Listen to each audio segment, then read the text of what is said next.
اعوذ باللہ من الشیطان الرجیم بسم اللہ الرحمن الرحیم۔ ذرا تصور کریں، رات کے 2 بجے ہیں، ساری دنیا سو رہی ہے، فون خاموش ہے، گھر میں اندھیرا ہے، اور آپ کا رب آسمان دنیا پر نزول فرماتا ہے اور اعلان ہوتا ہے کوئی مانگنے والا کہ میں اسے عطا کروں، ہے کوئی بخشش چاہنے والا کہ میں اسے بخش دوں، لیکن افسوس ہم سو رہے ہوتے ہیں۔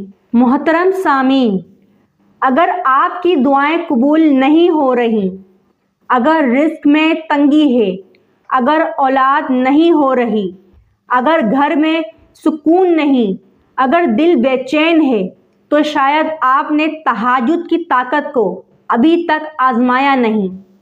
آج کا بیان آپ کی زندگی بدل سکتا ہے، آخر تک سنیے، کیونکہ آج ہم جانیں گے تہجد کیا ہے، تہجد کیوں تقدیر بدل دیتی ہے، تہجد کے راز کیا ہیں، تہجد نہ پڑھنے کا نقصان کیا ہے، اور وہ طریقہ جس سے تہجد قبول ہو جاتی ہے۔ تہجد کیا ہے؟ تہجد وہ نماز ہے جو نیند چھوڑ کر پڑھی جائے۔ یہ فرض نہیں، لیکن اللہ کی خاص بندوں کی عبادت ہے۔ دن میں سب نمازیں پڑھتے ہیں، لیکن رات میں کون کھڑا ہوتا ہے؟ وہی جسے اللہ چن لیتا ہے۔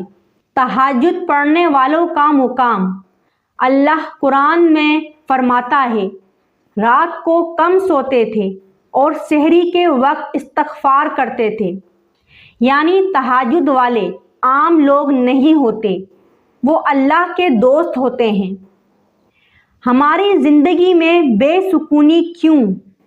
ہم کہتے ہیں دل گھبرا رہا ہے، پریشانیاں ختم نہیں ہو رہی، لیکن ہم نے کبھی رات کو اٹھ کر اپنے رب سے بات نہیں کی۔ تہجد دل کی بیماریوں کا علاج ہے۔ تہجد تقدیر کیسے بدل دیتی ہے؟ جب آپ رات کے آخری پہر اٹھتے ہیں اور سجدے میں کہتے ہیں یا اللہ، تو آسمان کے دروازے کھل جاتے ہیں۔ تہجد وہ عبادت ہے جو ناممکن کو ممکن بنا دیتی ہے۔ بے روزگار کو رزق، بانجھ کو اولاد، بیمار کو شفا، مقروض کو آسانی، لیکن شرط ایک ہے، اخلاص۔ تہجد کا صحیح طریقہ: عشاء کے بعد نیت کریں، کچھ دیر سو جائیں، آخری پہر میں اٹھیں، 2، 4 یا 8 رکعت پڑھیں، لمبا سجدہ کریں، دل کھول کر دعا کریں، دعا مانگتے وقت رونے کی کوشش کریں۔ تہجد کا بہترین وقت فجر سے تقریباً 1 گھنٹہ پہلے۔ یہ وہ وقت ہے جب اللہ پوچھتا ہے کوئی مانگنے والا، کیا آپ اس آواز کو سننا چاہتے ہیں؟ تو کل سے تہجد شروع کریں۔ تہجد چھوڑنے کا نقصان: جو شخص تہجد نہیں پڑھتا وہ ایک عظیم خزانے سے محروم رہتا ہے۔ شیطان سب سے زیادہ کوشش کرتا ہے کہ آپ تہجد نہ پڑھیں، کیونکہ وہ جانتا ہے یہ نماز آپ کو طاقتور بنا دے گی۔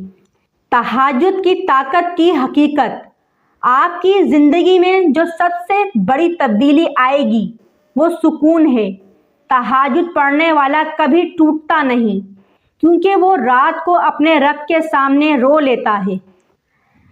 اللہم صلی علی محمد وعلی آل محمد۔